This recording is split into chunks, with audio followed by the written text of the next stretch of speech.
তারিণী খুড়োকে ঘিরে আমরা 5 বন্ধু বসেছি। বাদলা দিন, সন্ধে হব হব।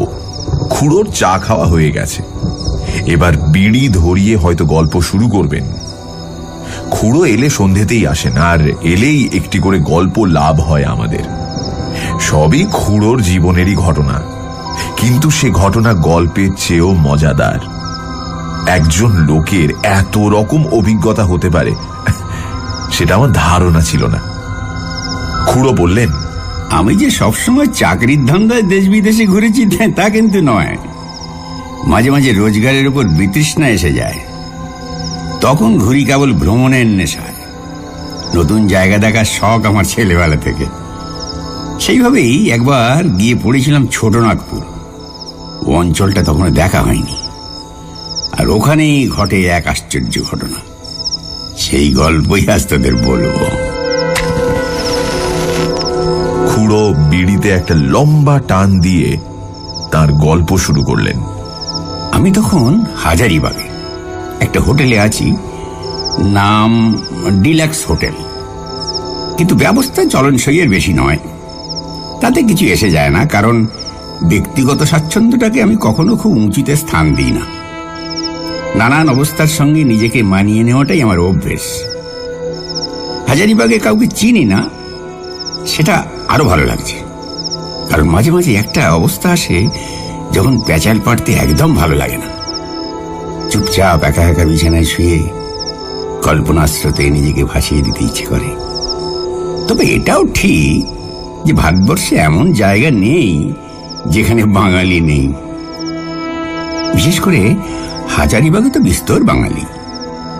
তাদের মধ্যে এক একজনের সঙ্গে যে আলাপ হয়ে যাবে তাতে আর আশ্চর্য কি। যার সঙ্গে প্রথমে আলাপ হলো তার নাম অর্ধেন্দু বসু। ইনি ইতিহাসের লোক। পাবনার একটা জমিদার বংশ, হালদার বংশ নিয়ে পড়াশোনা করছেন। ইচ্ছে আছে বই লেখার। এই বংশে নাকি অনেক বাঘা বাঘা চরিত্রের পরিচয় মেলে। এদেরই এক আদি পুরুষ, নাম রামগতি হালদার। রামমোহনের নাকি খুব কাছের লোক ছিলেন। তাছাড়া এর পরেও বেশ কিছু সমাজ সংস্কারক নির্ভীক চরিত্রের পরিচয় নাকি এ বংশে মেলে। আমি ভদ্রলোককে জিজ্ঞাসা করলাম, এই পরিবার সম্বন্ধে লিখতে আপনার হাজারিবাগ আসতে হলো কেন? ভদ্রলোক বললেন, 19 শতাব্দীর মাঝামাঝি নাকি এই পরিবারের একজন হাজারিবাগে একটা বাড়ি করেন। সে ছুটি কাটানোর জন্য না অন্য কোনো কারণে সেটা এখনো বুঝতে পারিনি। এই বিশেষ ব্যক্তিটির নাম ছিল মহেশ হালদার। এই মহেশ হালদার অবধি আমি হালদার বংশের ইতিহাস পাচ্ছি, যদিও এই সম্বন্ধে অনেক কিছুই জানতে বাকি আছে। এরপরে এসব কেমন যেন ব্ল্যাঙ্ক। আমি জিজ্ঞাসা করলাম, এর হাজারিবাগের বাড়িটা আপনি দেখেছেন?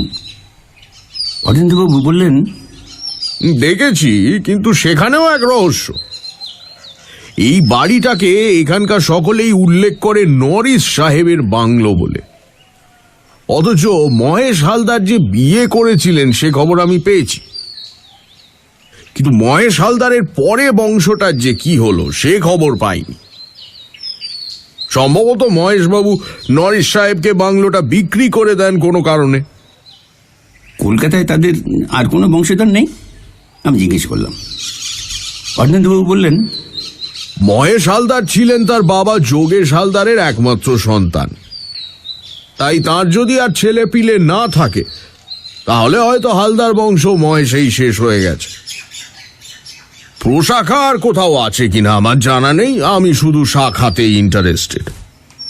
এই বংশ সম্বন্ধে খবর দিতে পারে এমন কোনো লোকের সন্ধান পাননি হাজারিবাগে? এখানে এক ভদ্রলোক আছেন, আজন্ম এখানেই বাস। তার বয়স 90, নাম কালী কিঙ্কর বাণুজ্যে। একবার ভাবছিলাম তার কাছে গিয়ে জিজ্ঞেস করব। তো চলুন না, আজ বিকেলে যাওয়া যাক। কালীকিঙ্কর বাবুকে সকলেই চেনে, তাই তার বাড়ি বার করতে অসুবিধা হলো না।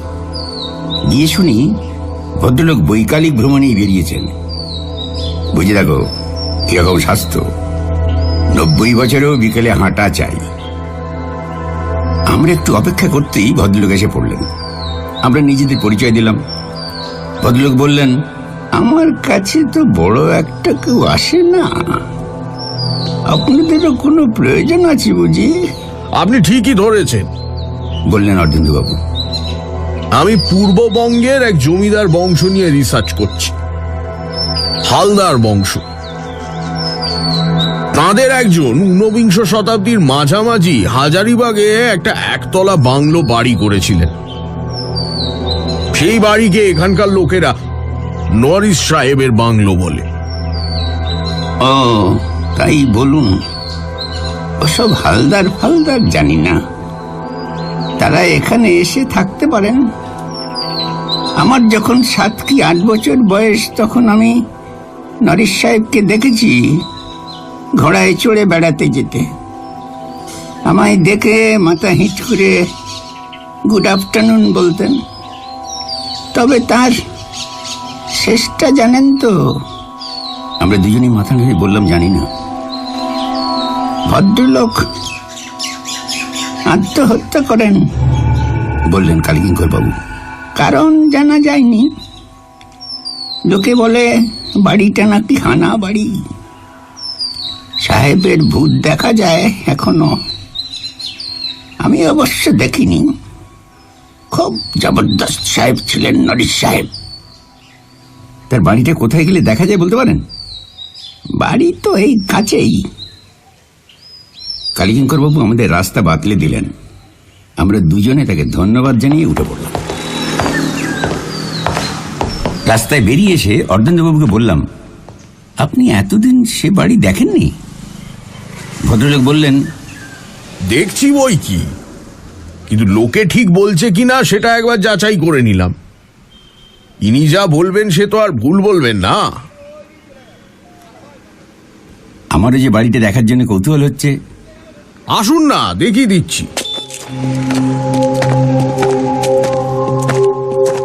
মাথায় টালি বসানো ঢালু ছাদওয়ালা বাড়ি, বাংলাই বলা চলে, যেমন হাজারিবাগে আরো দেখা যায়। টালির অধিকাংশই অবশ্য খসে গিয়ে ছাদ ফাঁকা হয়ে গেছে। চারিদিকে পাঁচিল দিয়ে ঘেরা 4-5 বিঘে জমির উপর জীর্ণ অবস্থায় দাঁড়িয়ে আছে বাংলোটা। কেউ থাকে না সেখানে, শেষ কবে ছিল তাও কেউ বলতে পারে না। আমি অর্ধেন্দুবাবুকে বললাম, আপনার হালদার বংশের কথা জানি না মশাই, কিন্তু এই নরিস সাহেবকে নিয়ে আমার বিলক্ষণ কৌতূহল হচ্ছে। আর সত্যি বলতে কি, এই সাহেবের প্রেতাত্মার সঙ্গে যদি যোগ স্থাপন করা যায়, তাহলে তো ইনি মহেশ হালদার সম্বন্ধে কিছু তথ্য দিতে পারেন, তাই নাকি? তাও অবশ্যই ঠিক। কথাটা খুব জোরের সঙ্গে বললেন অর্ধেন্দুবাবু। বুঝলাম তিনি সাহেবের প্রেতাত্মার সঙ্গে যোগ স্থাপনের ব্যাপারে খুব একটা উৎসাহ বোধ করছেন না। আমি নয় ভূতকে তোয়াক্কা করি না, কিন্তু সবাই তো সেরকম নয়। 2 দিন পেরিয়ে গেল। 3 দিনের দিন আমি অর্ধেন্দুবাবুকে বললাম, এইভাবে হাত পা গুটিয়ে বসে থেকে আপনার কি লাভ আছে? আসুন, একটা কিছু করা যাক, না হয় বাংলোটা একটা রাত কাটিয়ে আসা যাক। অর্ধেন্দুবাবু একটু চুপ থেকে বললেন, এখানে বাঙালিদের একটা আড্ডা আছে, শশী ডাক্তারের বাড়ি। আমি কাল সেখানে গিয়েছিলাম। তারা বলল নরিস সাহেবের বাংলোকে হানা বাড়ি বলা হলেও এখনো পর্যন্ত কেউ কোনো ভূতের সাক্ষাৎ নাকি পাই। তবে ওই আড্ডাতেই উৎপল বাবু বলে এক নিরীহ গোছের ভদ্রলোক ছিলেন। তিনি নাকি খুব ভালো মিডিয়াম, অর্থাৎ তার মধ্যে দিয়ে ভূতের আবির্ভাব ঘটেছে নাকি অনেকবার। ভদ্রলোক একটা বিশেষ অবস্থায় এলে তার গলা থেকে নাকি ভূতের গলায় কথা বেরোয়, আর তখন নাকি ভূতের সঙ্গে কথাবার্তা বলা চলে। অন্ধকার ঘরে তেপায়া টেবিলের ওপর হাত রেখে নাকি ব্যাপারটা করতে হয়, কিঞ্চিত সময় সাপেক্ষ। আমি বললাম, দেখুন কিরকম যোগাযোগ। এই মিডিয়াম পাওয়া কিন্তু সহজ ব্যাপার নয়। আপনি উৎপলবাবুকে বলুন, আমরা কালই রাত্রে বসছি। তেপায়া টেবিল জোগাড় করতে পারবেন? আমার হোটেলের ঘরেই একটা আছে। তাহলে তো কথাই নেই, আসুন লেগে পড়া যাক। অর্ধেন্দুবাবু শশী ডাক্তারের আড্ডায় নিয়ে গিয়ে আমার সঙ্গে উৎপলবাবুর আলাপ করিয়ে দিলেন। সকলের সামনে আর ভূতের প্রসঙ্গটা তুললাম না, কারণ প্ল্যানচেটে আমাদের 3 জনের বেশি কেউ থাকে এটা আমি চাইছিলাম না। আড্ডার পরে বাইরে বেরিয়ে এসে উৎপলবাবুকে প্রস্তাবটা দেওয়া হলো। ভদ্রলোক এক কথায় রাজি। বললেন নরেশ সাহেবের বাংলোয় প্ল্যানচেট করার ওর অনেক দিনের শখ, কিন্তু এতদিন কাউকে সঙ্গী পাননি বলে হয়ে ওঠেনি। তাহলে পরশু বুধবার বসে যাক, বললেন উৎপলবাবু। পরশু অমাবস্যা, সেই কারণে কাজটা সহজে হবার সম্ভাবনা। কি কি জিনিস লাগবে জিজ্ঞেস করাতে ভদ্রলোক বললেন, 3টে চেয়ার, একটা টেপা টেবিল আর একটা মোমবাতি। মোমবাতিটা লাগবে কাজ শেষ হয়ে যাওয়ার পর। আমি আর অর্ধেন্দুবাবু দিন থাকতে 2টো সাইকেল রিক্সা করে চেয়ার টেবিল পাঠিয়ে দিয়েছিলাম বাংলোতে। সেই ফাঁকে বাড়িটা একটু দূর থেকে দেখে নিলাম। বহুকাল কেউ থাকে না, তাই ঘরগুলোর অবস্থা অত্যন্ত শোচনীয়। আমরা স্থানীয় লোক লাগিয়ে একটা ঘর বেছে নিয়ে সেটাকে ঝাড়পোছ করিয়ে একটু ভদ্রস্ত করে নিলাম। এটাই বোধহয় ছিল বৈঠকখানা। বাড়িটা পাহারা দেওয়ার জন্য একটি লোককে জোগাড় করা হয়েছিল। সে প্রথমে সাহেবের ভূত করে একটু আপত্তি তুলেছিল, তারপর হাতে একটা 10 টাকার নোট গুজে দিতে চুপ মেরে গেল। রাত 10টার একটু আগেই আমরা 3 জনে বাড়িটার সামনে জমায়েত হলাম। কথা হলো ভূত এলে প্রশ্ন করবেন অর্ধেন্দুবাবু, আর উত্তর তো উৎপলবাবুর মুখ দিয়ে সাহেবের ভাষাতেই বেরোবে। অবশ্যই সব যদি ঠিক মতো হয়। অর্ধেন্দুবাবু ইংরেজিটা মোটামুটি ভালোই বলেন, সেদিক দিয়ে সুবিধে আছে। উৎপলবাবুকে দেখলাম সঙ্গে করে একটা কৌটো এনেছেন। জিজ্ঞেস করতে বললেন, ওতে কর্পূর আছে, প্ল্যানচেটের ব্যাপারে খুব সাহায্য করে। মোমবাতির আলোয় সব তোড়জোড় হলো। 3 জনে তেপা টেবিলের 3 দিকে বসে টেবিলের উপর হাত উপর করে রাখলাম। তারপর বাতি নিভিয়ে চোখ বন্ধ করে সাহেবের চিন্তায় মগ্ন হলাম।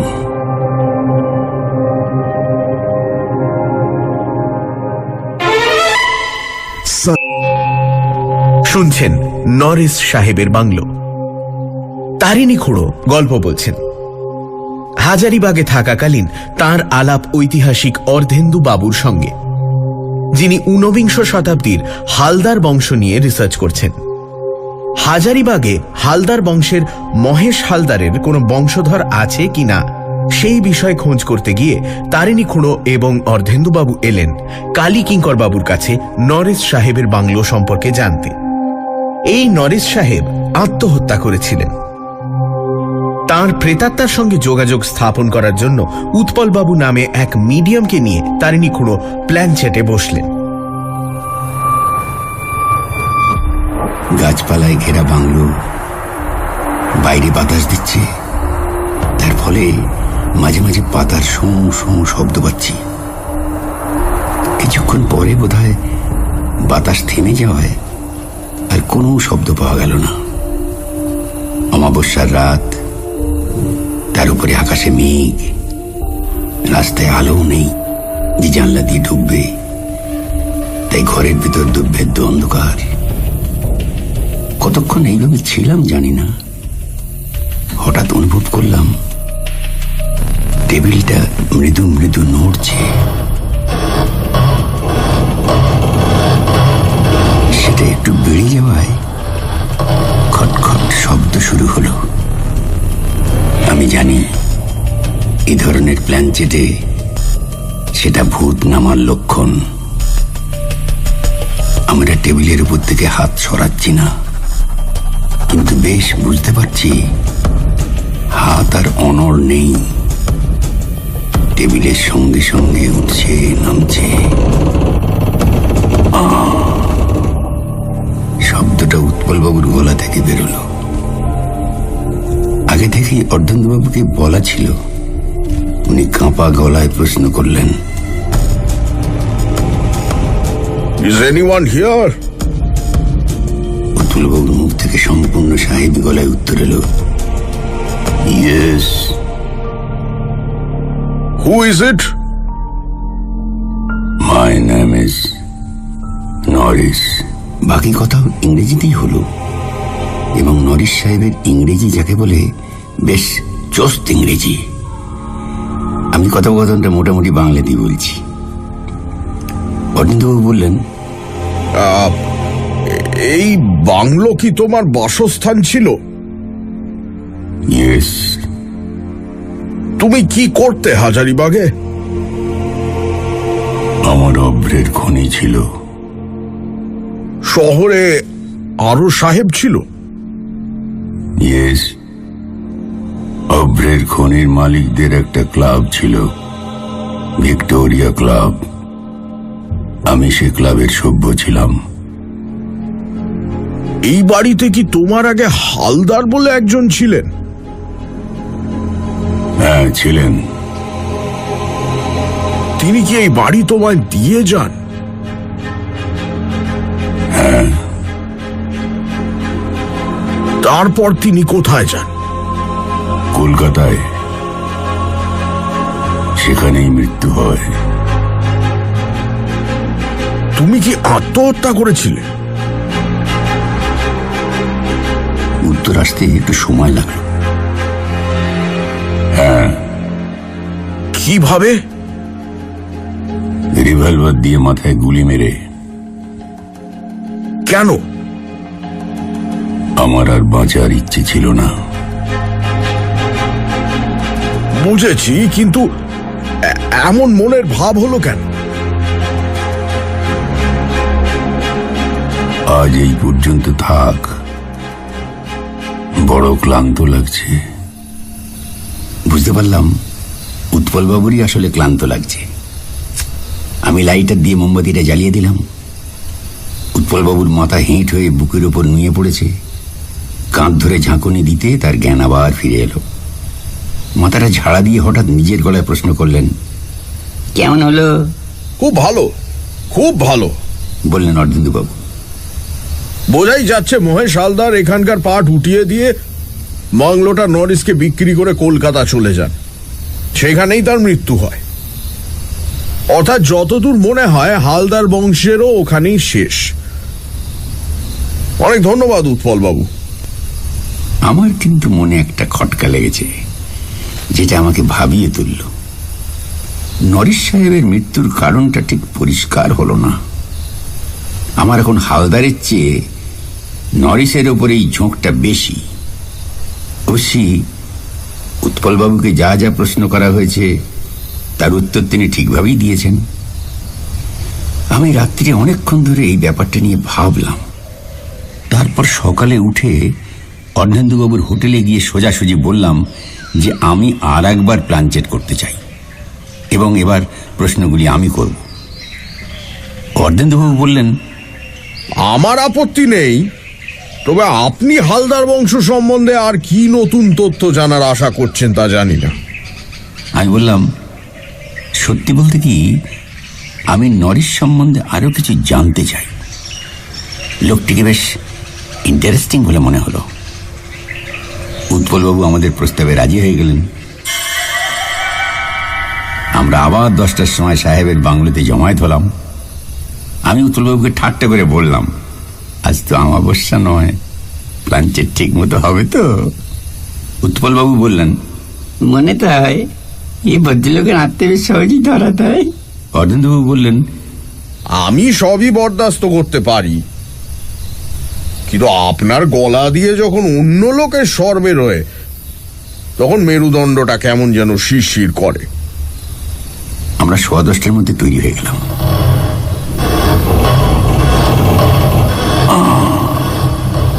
15 মিনিটের মধ্যেই টেবিল নড়া আর উৎপলবাবুর গলা থেকে শব্দ শুনে বুঝলাম যে প্রেতাত্মা হাজির।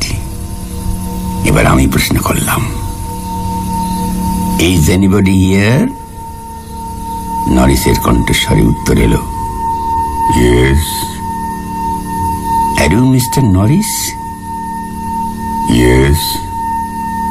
মিস্টার নরিস, তোমাকে দুবার বিরক্ত করার জন্য ক্ষমা চাইছি, কিন্তু কাল একটা প্রশ্নের ঠিক জবাব মেলেনি, তাই আবার তোমাকে ডাকলাম। কি প্রশ্ন? তোমার জীবনের উপর এতটা বিতৃষ্ণা এলো কেন যে আত্মহত্যা করলে? একটুক্ষণ কোনো কথা নেই।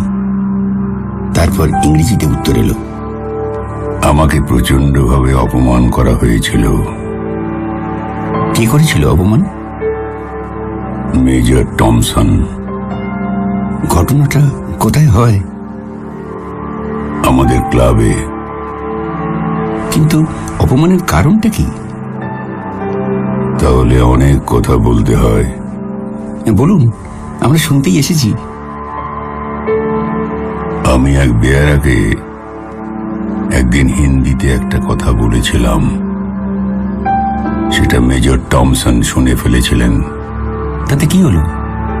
তাতে তিনি বুঝে ফেলেছিলেন আমি সাহেব নই। আপনি সাহেব নন? না,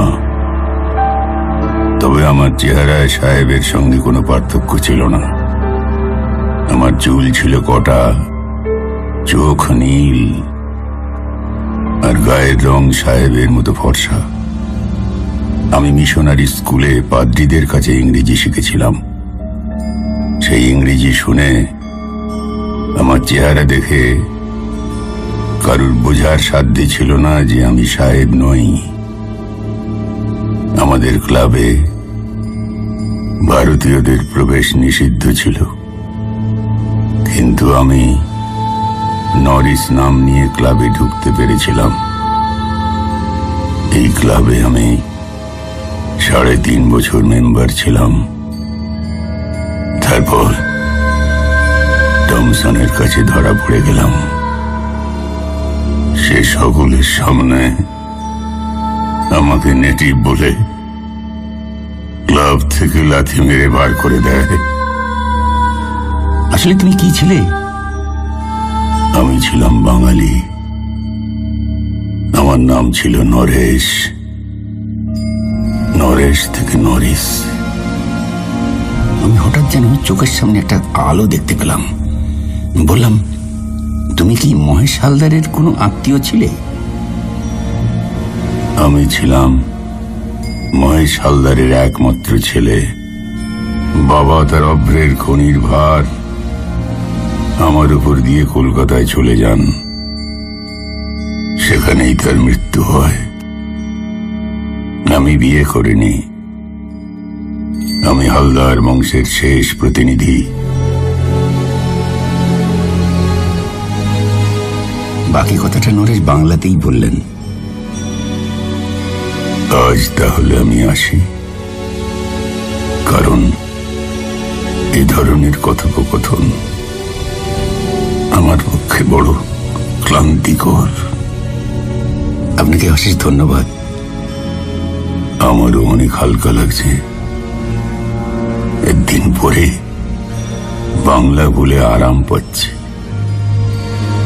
আর সাহেব সেজে কি যে ভুল করেছিলাম সেটা নতুন করে বুঝতে পেরেছি।